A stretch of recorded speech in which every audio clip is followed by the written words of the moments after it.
अ, कल मतलब लास्ट जब भी हमारा लेक्चर था हमने टॉपिक डिस्कस किया था कि एम्बिग्यूटी क्या होती है, ठीक है।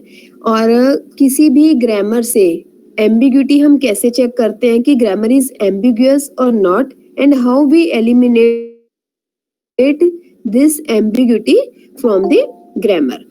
Now next topic is elimination of left recursion. Okay, it means कि अगर आपके पास कोई ग्रामर गिवन है, उस ग्रामर से आप लेफ्ट रिकर्जन कैसे रिमूव करोगे। तो सबसे पहले तो ये चेक करना पड़ेगा ना कि ग्रामर इज लेफ्ट रिकर्सिव और नॉट।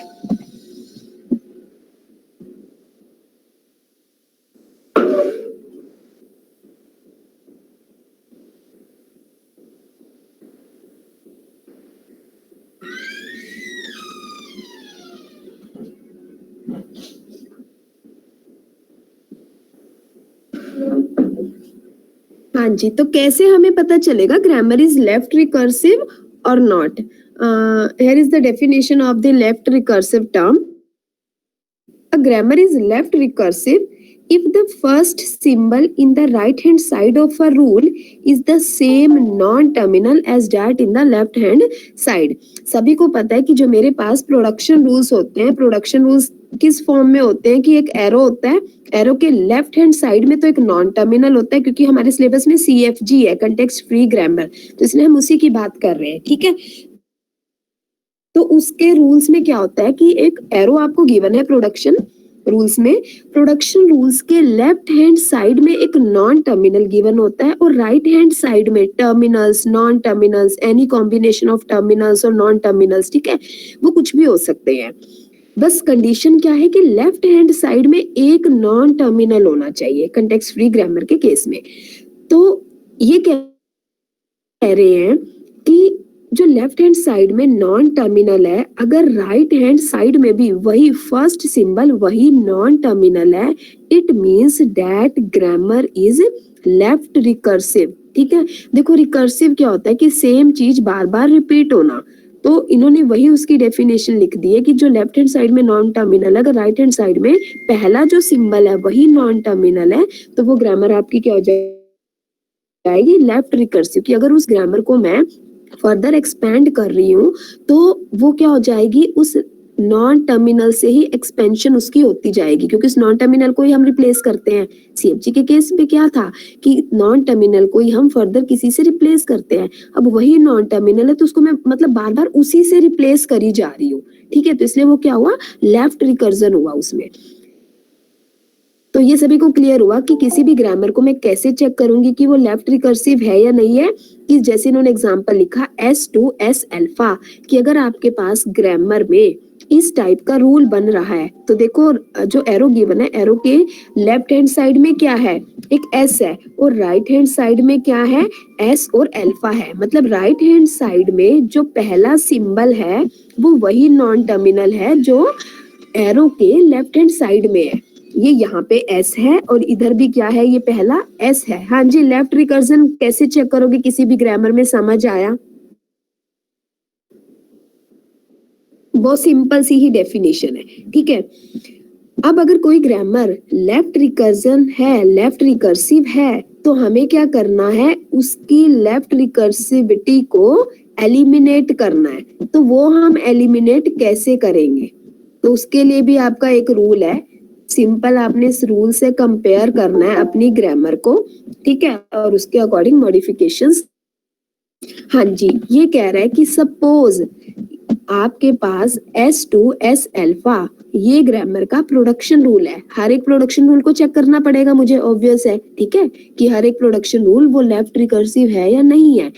तो सपोज S2 S अल्फा आपके पास एक प्रोडक्शन रूल है। इस S2 S अल्फा को कैसे हम इसमें लेफ्ट रिकर्जन रिमूव करेंगे।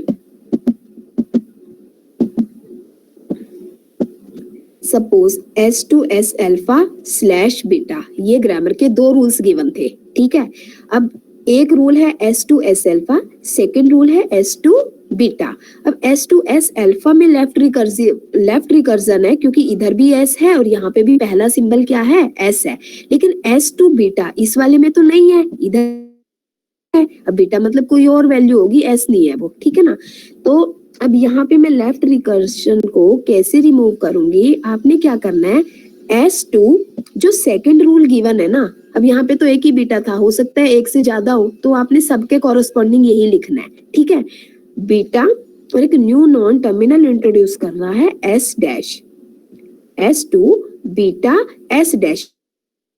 ये बीटा क्या है कि जो बाकी के रूल गिवन हुए हैं इस S के कॉरेस्पॉन्डिंग, बीटा S डैश लिख दिया। अब इस S डैश की वैल्यू क्या होगी, जो इस S के साथ ये जो अल्फा था, अल्फा क्या है, कोई भी स्ट्रिंग हो सकती है, सारे टर्मिनल भी हो सकते हैं, सारे नॉन टर्मिनल भी हो सकते हैं, ये टर्मिनल नॉन टर्मिनल के कोई कॉम्बिनेशन भी हो सकते हैं, ठीक है, स्ट्रिंग है ये।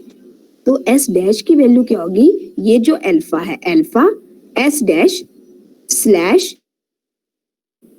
इस इन रूल्स के कॉरेस्पॉन्डिंग आपकी ग्रामर के रूल्स क्या बन जाएंगे, ये बन जाएंगे। अब इन रूल्स को अगर मैं चेक करूं, अब ये 3 रूल आ गए हैं, यहाँ पे 2 गिवन थे, अब इस ग्रामर के ये 3 रूल आ गए हैं, S to beta S dash, S dash to alpha S dash और नल, ठीक है।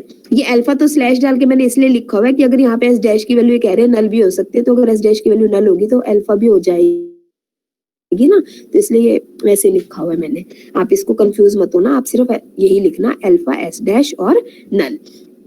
अब रूल 2 थे, लेकिन जब मैंने यहाँ से लेफ्ट रिकर्जन को रिमूव किया तो मेरे पास कितने रूल्स आ गए हैं, 3 रूल्स आ गए हैं, ठीक है। अब इसका एक एग्जांपल अब हम देखते हैं। हाँ जी, क्वेश्चन है E2E+T/T, ये एक ग्रामर के 2 प्रोडक्शन रूल गिवन है। इन्होंने कहा है कि इस ग्रामर से लेफ्ट रिकर्जन को रिमूव करो या एलिमिनेट करो। तो सबसे पहले तो मैं चेक ही कर लेती हूँ कि लेफ्ट रिकर्जन है भी या नहीं है। तो मैंने चेक किया कि पहला रूल क्या है, E2E+T गिवन है, इधर भी E है इधर भी E है, तो इसका मतलब यहाँ पे लेफ्ट रिकर्जन है, ठीक है। और सेकंड रूल क्या है, E2T है। अब सेकंड वाले रूल में तो है ही नहीं, क्योंकि इधर E है इधर T है, सेम नॉन टर्मिनल तो है ही नहीं है। तो मेरे पास बेसिक रूल क्या था कि इस वाले रूल को अगर मैं S2S अल्फा और बीटा के साथ कंपेयर करती हूँ, ठीक है, E2E+T/T को, जो ये रूल ही आपने हर जगह यूज करना है, ठीक है, S2S अल्फा और बीटा।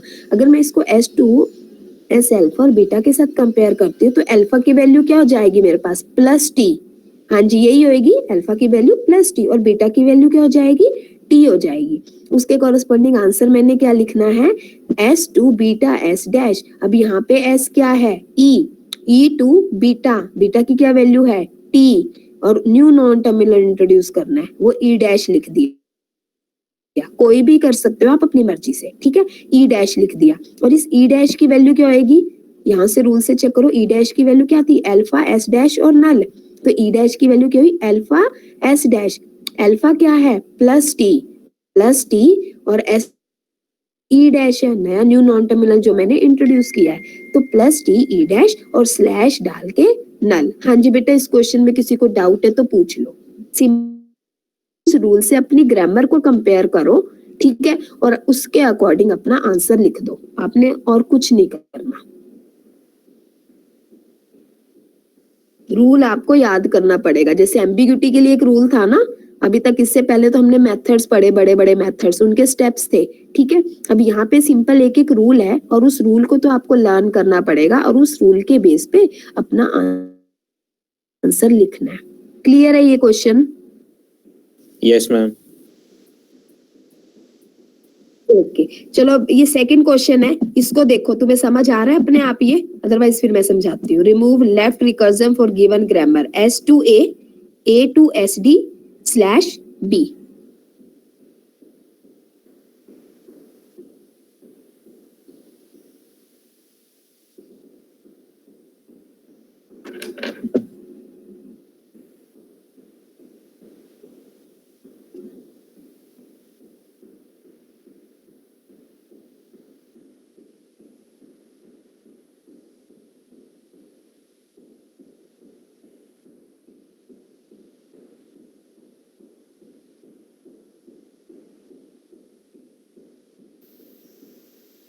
Excuse ma'am. हाँ जी मैम S2B B के साथ मैम S डैश है, तो B तो नहीं आएगा, वहां पे D आएगा। S2 बी डैश एस लिखा हुआ है तो वहाँ बी तो नहीं, डी आना चाहिए। अभी बताती हूँ मैं, 1 मिनट। हाँ जी, सबने देखा है इसका सॉल्यूशन? सॉल्यूशन साथ में ही है, देखो। अब देखो, पहला रूल क्या है, S2A। यहां तक तो ठीक है, S2A में तो कोई भी लेफ्ट रिकर्जन नहीं है, ठीक है, रूल को मैंने चेक किया।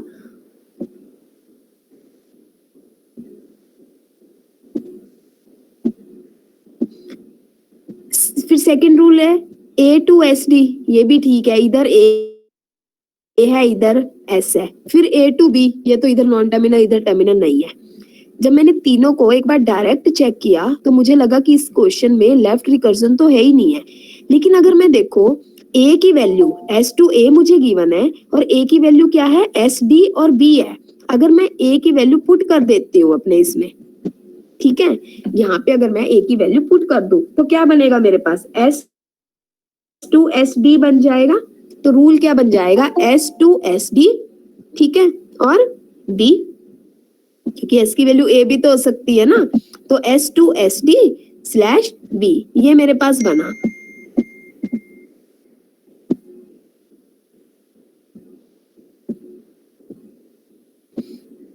अब यहाँ पे S2SD/B जब बना है, एक बार A की वैल्यू क्या पुट की है, SD पुट की है, एक बार A की वैल्यू क्या पुट की है, B पुट की है, ठीक है। A की वैल्यू पुट कर दी तो सेकंड वाले रूल की तो अभी मुझे कोई जरूरत ही नहीं है, A को मैंने ऊपर पुट कर दिया S वाले में। तो ये दो रूल मेरे पास बन गए। अब यहाँ पे मैंने देखा कि यहाँ पे तो फिर लेफ्ट रिकर्जन आ गई है ना, क्योंकि यहाँ इधर S है और इधर भी S आ गया। तो फॉर्मूला क्या कह रहा था कि बीटा S डैश, अब बीटा की वैल्यू क्या होगी, बी S डैश, और S डैश की वैल्यू क्या होगी, अल्फा S डैश। अब अल्फा क्या है यहाँ पे, जो इस S के साथ होता था, S को छोड़ के बाकी जो भी उसके साथ है, तो अकेला D है, D S डैश, और स्लैश डाल के क्या लिखना है, नल तो लिखना ही लिखना है। हाँ जी बेटे, क्या डाउट है, अब प्रशांत बोलो। नहीं मैम, क्लियर होगा वो। ओके चलो, हाँ जी क्लियर है सभी को। बाकी रिप्लाई नहीं कर रहे हो, क्या बात, समझ नहीं आ रहा?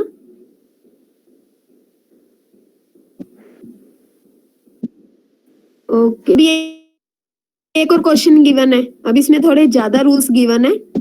अब देखो ये समझ में आ रहा है नहीं, अब आना चाहिए, मैं किसी से भी पूछ सकती हूँ। देखो इसको अपने आप सॉल्व करके।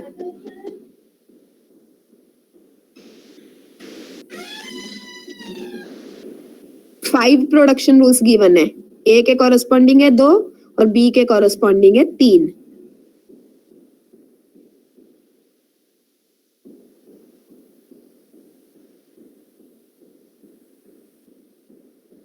बेशक अपनी कॉपी में करके देखो, क्योंकि यहाँ से पढ़ोगे, यहाँ से पढ़ने से समझ नहीं आएगा। अपने हाथ से जब लिखोगे ना टर्मिनल नॉन टर्मिनल को, तो एकदम से पता चल जाएगा कि हाँ ये अल्फा बना है और ये बीटा बना है।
हाँ जी कर रहे हो, हुआ नहीं है अभी तक, हो जाना चाहिए था, छोटा सा क्वेश्चन था। हो गया मैम। हो गया, इस पे आंसर विजिबल नहीं है वैसे, इस वाली स्लाइड पे, नेक्स्ट पे विजिबल है।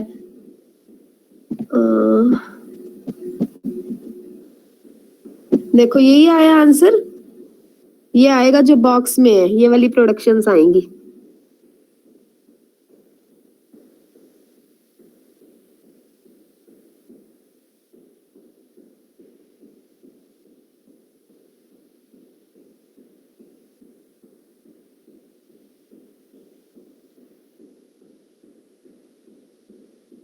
समझाऊं क्या मैं एक बार, या क्लियर है?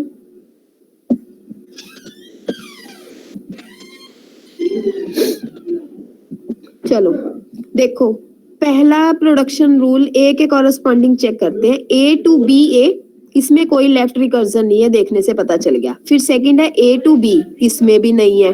फिर बी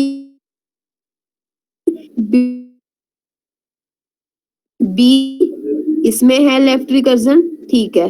फिर गिवन है बी टू ए डी, अब बी टू ए डी में डायरेक्ट नहीं है, लेकिन अगर मैं ए की वैल्यू पुट करती हूँ, ए की दो वैल्यू है मेरे पास, एक तो बी ए और एक बी, तो ये देखो इस वाले में ए की वैल्यू पुट कर दी है बी ए डी, और अगले वाले में बी पुट करके डी, और ये नल एज इट इज लिख दिया, ये रूल बन गया मेरे पास।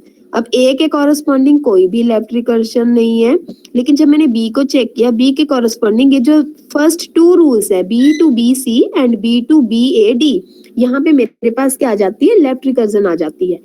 तो ए वाले रूल्स को देखो, जहां लेफ्ट रिकर्जन नहीं होती वो रूल्स तो आंसर में एज इट इज आ जाते हैं, तो ए वाले दोनों रूल्स तो आंसर में एज इट इज आ जाएंगे, ठीक है ना। बी वालों से सिर्फ मुझे रिमूव करनी है, तो जब यहाँ से मैं रिमूव करूंगी तो बीटा की वैल्यू क्या हुई है, अब इस केस में एक बीटा 1 है, एक बीटा 2 है, ठीक है। एक तो है बी डी, ठीक है, और एक क्या है, नल। तो क्या बनेगा rule, B to B D B dash, क्योंकि बीटा और न्यू नॉन टर्मिनल इंट्रोड्यूस करते थे हम, ठीक है ना। Beta B D B dash, और दूसरा बीटा क्या है, नल, स्लैश डाल के नल और बी डैश, ठीक है। और अब बी डैश की वैल्यू क्या होंगी, कि जो अल्फा होता था, अल्फा क्या है, एक बार अल्फा की वैल्यू क्या है, सी, और दूसरे वाले में अल्फा की वैल्यू क्या है, ए डी, ठीक है। तो नेक्स्ट स्लाइड पे देखो, यहाँ पे रूल क्या बना, बी डी बी डैश, ठीक है। हाँ B D B dash B, क्योंकि यहाँ पे नल और बी डैश था ना, तो नल को हटा दिया, नल का किसी के साथ भी अगर हम लेते हैं तो वो एज इट इज होता है, तो नल बी डैश को बी डैश लिख लिया। और बी डैश की वैल्यू क्या थी, जो अल्फा की वैल्यू थी, अल्फा की वैल्यू ए डी थी और सी थी, तो सी बी डैश लिख दिया, ए डी बी डैश लिख दिया और नल लिख दिया। बस अब इनको कंबाइन करके लिख दिया, ए वाली एज इट इज लिख दी, और बी के कॉरस्पॉन्डिंग ये 5 बनी है, बी के कॉरस्पॉन्डिंग ये 5 प्रोडक्शंस लिख दी। हाँ जी सिंपल है ना, बहुत टफ तो नहीं लग रहा? No ma'am. ठीक है, चलो अब इसी में ही लास्ट है, ठीक है। अब हमें क्या करना है, लेफ्ट फैक्टरिंग को रिमूव करना है।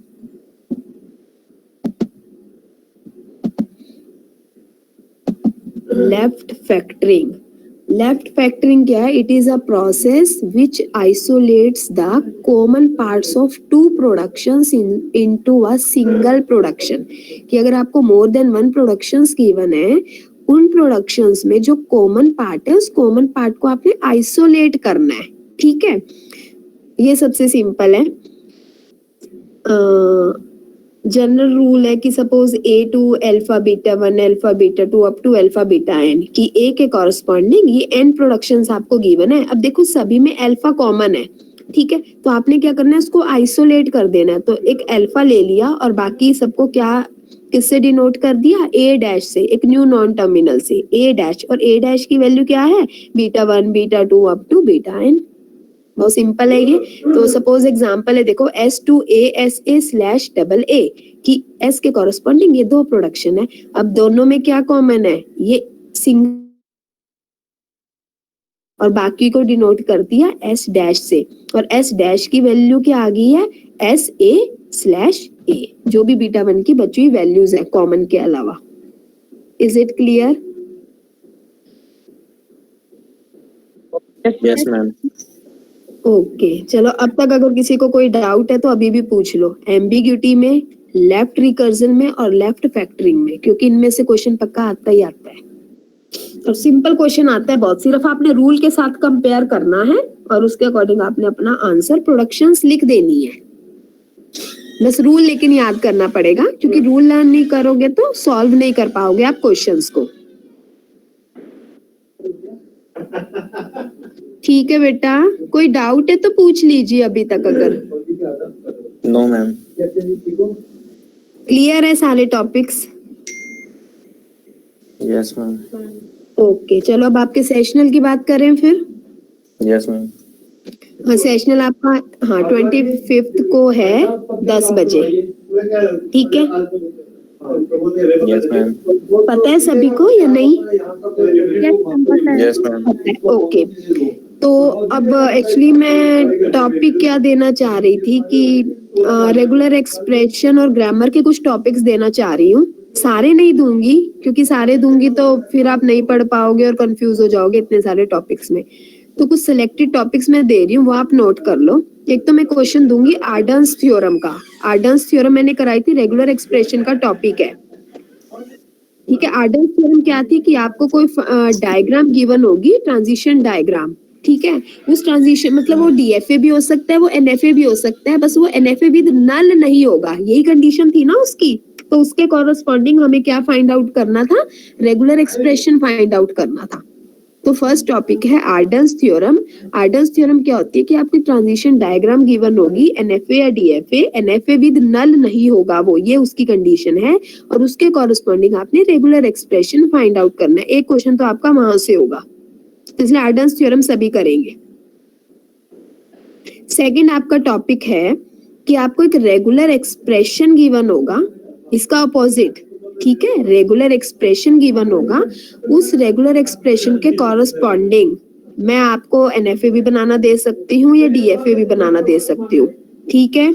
एनएफए विद नल भी बनाना दे सकती हूँ, या एनएफए भी बनाना दे सकती हूँ, या डीएफए भी बनाना दे सकती हूँ, ठीक है? सेकंड क्वेश्चन ये था। तो बेसिकली वैसे तो मैं बता देती हूँ कि वो पहले वाली आर्डन्स थ्योरम होती है, ये जो दूसरे वाली होती है ना, ये क्लीन्स थ्योरम होती है, जिसके वो बहुत सारे बेसिक डायग्राम्स हैं, उनको हम यूज करते हैं उनकी कंस्ट्रक्शन में। तो ये क्लीन्स थ्योरम है। तो अगर पेपर में कोई क्लीन थ्योरम्स के नाम से आता है तो आपने इसको एक्सप्लेन करना है, ठीक है? Yes ma'am. अब इसके ये 10 मार्क्स के क्वेश्चन होंगे।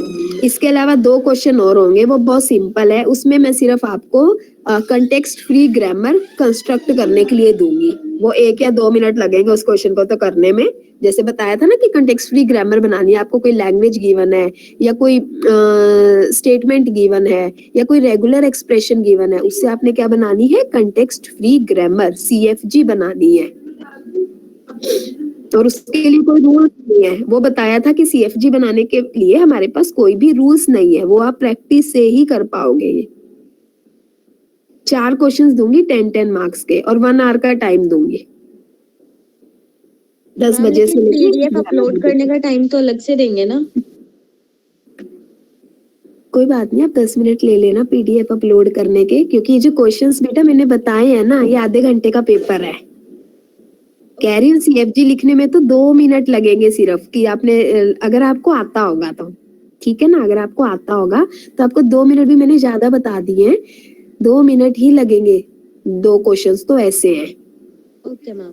हाँ, बाकी आर्डन्स थ्योरम को सॉल्व करोगे और NFA बनाओगे, उसमें आप देख लो 10-10 मिनट अगर लगते हैं तो। फिर भी अगर आपको लगता है तो मैं 11:15 तक का आपको टाइम दे दूंगी, ओके?